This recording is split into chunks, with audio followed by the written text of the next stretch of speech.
Isang lalaking 18 taon gulang ay nawawala at natagpuang patay na 2 kanto lamang mula sa kanyang tirahan. Ano nga ba ang nangyari kay Joshua Maddox? Ito ba ay aksidente o krimen? Ako si Detective Ivan, tayo'y mag-imbestiga. Si Joshua Maddox ay ipinanganak noong March 9, 1990. Lumaki siya kasama ang kanyang ama na si Michael, kanyang kapatid na si Zachary at ang 2 kapatid na babae na sina Ruth at Kate sa Woodland Park, Colorado. Matapos mag-homeschool sa unang 2 taon, si Joshua Maddox ay nag-enroll sa Woodland Park High School. Siya ay isang magaling na binata na may mataas na IQ. Siya ay malikaing tao, isang artist, manunulat at gitarista. Siya ay lubos na interesado sa kanyang musika at may magandang marka noong bata pa. May kakaibang kalidad siyang pagiging masayahin at matalino at marami siyang malalapit na kaibigan. Siya rin ay tinawag na Dua ng kanyang kapatid dahil sa kanyang malambing na personalidad. Noong 2006, nagpakamatay ang kanyang kapatid na lalaki, kaya't si Joshua ay lubos na nagdalamhati kasama ng kanyang pamilya. 2 taon pagkatapos nito, noong ika-8 ng Mayo, si Joshua ay nagising sa umaga at sinabihan ng kanyang kapatid na si Kate na lalabas siya para maglakad. Ito ang huling beses na nakita si Joshua ng sinuman na buhay. Dahil mahilig si Joshua sa kalikasan, hindi ito kakaiba para sa kanya na maglakad-lakad. Madalas siyang lumalabas mag-isa o kasama ang mga kaibigan, pero habang lumilipas ang mga araw, lalong nagiging kakaiba na hindi na siya bumabalik sa kanilang bahay. Matapos ang 5 araw na pagkawala ni Joshua, iniulat nila ang kanyang pagkawala sa pulis. Noong ika-13 ng Mayo, tumawag ang ama ni Joshua sa mga pulis upang i-report ang kanyang pagkawala at sinabi niya, nagising ako isang umaga at narito si Joshua. Tapos bigla na lang siyang nawala. Kinabukasan, hindi pa rin siya bumalik. Tinawagan ko ang kanyang mga kaibigan pero walang nakakita sa kanya. Walang nakakaalam kung nasaan siya. Nagkaroon ng malawakang paghahanap sa komunidad para kay Joshua sa mga araw, linggo at buwan na sumunod. Ngunit wala silang natagpuang impormasyon ukol sa kanyang pagkakakitaan. Itinuturing na matinong tao si Joshua, nakatapos siya ng mataas na paaralan na may magandang marka, mabuting kaibigan at bihira makialam sa gulo. Sa mga oras na malapit sa kanyang pagkawala, masaya siya at tila wala naman siyang problema. Wala rin namang dahilan ng mga pulisya na isuspitsa ang kanyang pagkaligtasan, kaya't isinampa nila ang isang report ng nawawala na tao sa pangalan niya. Sa huli, ang kaso ay nauwi sa pagkakalimutan. Mabilis ang mga pangyayari at noong Biyernes, ika-12 ng Agosto 2015, mga bandang 2:30 ng hapon, tinawagan ng pulisya tungkol sa isang bahay sa Meadowlark Lane sa Woodland Park, Colorado. Dahil natagpuan ng isang bangkay habang itinutupad ang demolisyon ng isang lumang cabin. Si Murphy, isang 79 taong gulang na may-ari ng Murphy Constructors, ang nagpakita ng property para sa isang proyekto pang-residential. Ang mga manggagawa ni Murphy ay natagpuan ng mga labi ng isang tao habang binubuksan ang chimney. Natagpuan ang katawan ng tao sa loob ng chimney, mga 1 o mahigit 1 metro mula sa lupa, sa isang posisyon na parang sanggol na kumukurap. Ipinapahayag ni Murphy na ang mga tuhod ng katawan ay nasa ibabaw ng kanyang ulo. Ngunit ang mga binti ay nabali, kaya't sa palagay niya, ang katawan ay nandoon na ng matagal. Napansin din niya na ang isang kamay ay nakatakip sa muka. Natagpuan ang katawan na suot lamang ang isang thermal shirt na tanging damit na suot-suot. Hubot-hubad mula sa baywang pababa ang katawan. Ang cabin ay pagmamay-ari ng pamilya Murphy na binili ito ng magulang ni Chuck Murphy sa Woodland Park. Noon, ito ay bahagi ng isang homestead para sa Thunderhead Ranch kung saan naganap ang iligal na sugal at mga party noong unang panahon.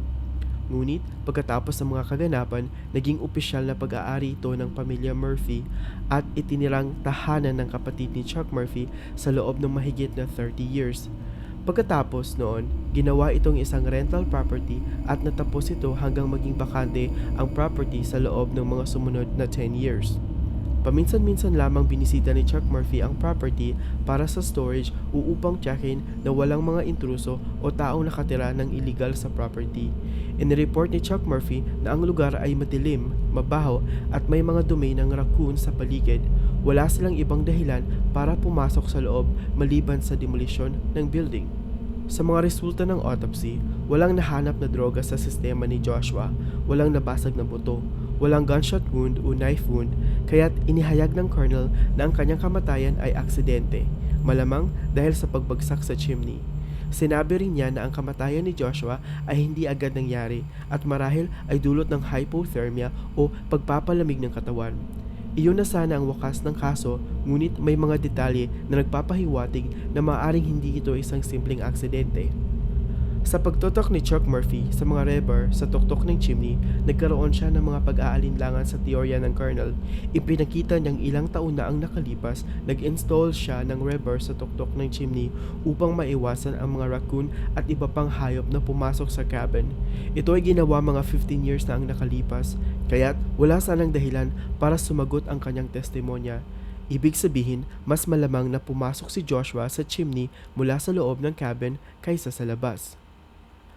Kung talagang pumasok siya sa chimney mula sa labas, ang pangunahing teorya ng kanyang kamatayan ay dahil sa compressive asphyxia, kung saan ang mga paa ay itinutulak pataas pabalik sa dibdib, na nagriresulta sa pagpigil sa paghinga. Ngunit sinabi ni Murphy na ang mga paa ni Joshua ay pababa, parang nasa posisyon ng sanggol na kumukurap.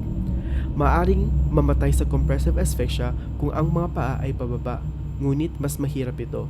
Kinakailangan din niyang pumasok sa chimney na ulo ang nauuna. Sa pagkakita sa katawan ni Joshua, siya ay hindi nagdala ng ibang damit maliban sa thermal shirt, at natagpuan ang iba niyang kasuotan na nakaayos ng maayos sa loob ng fireplace room. Ito ay nagpapahiwatig na marahil ay nasa loob si Joshua ng cabin noong araw na iyon. Sa huli, nagtuturo sa dalawang posibilidad. Una, si Joshua ay nasa loob ng cabin at nagtanggal ng lahat ng kanyang damit maliban sa kanyang shirt, at pagkatapos ay pumasok sa chimney ng kanyang sarili at naging biktima ng aksidente. O pangalawa, siya ay pinatay at itinapon ang kanyang katawan sa chimney. Ang kaso ay muling binuksan, ngunit sa kasamaang palad, ang konklusyon ay pareho pa rin na aksidente. Ito ay lumilinaw noong 8 ng Mayo 2008. Lumabas si Joshua Maddox mula sa kanilang bahay at sinabihan ang kanyang kapatid na babae na lalabas siya para maglakad at babalik siya mamaya. Sa wari ko, plano niyang bumalik sa kanilang bahay pagkatapos. Marahil kusang loob o sa pilitang pumasok siya sa cabin sa Meadowlark Lane, at habang nasa loob, naging biktima siya ng pagpatay ng ibang tao.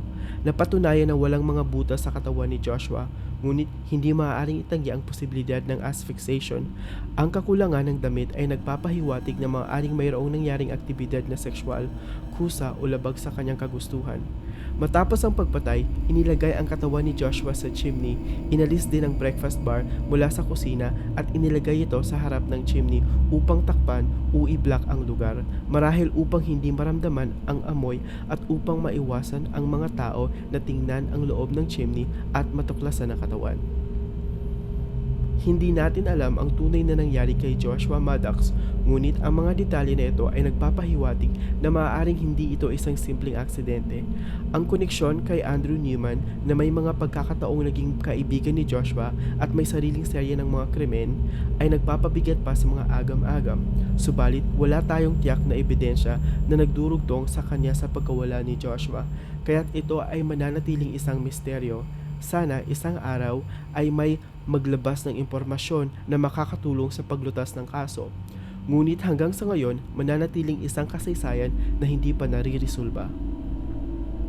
Maraming salamat sa panonood. Huwag kalimutang mag-like, share, and subscribe para sa mas maraming crime videos.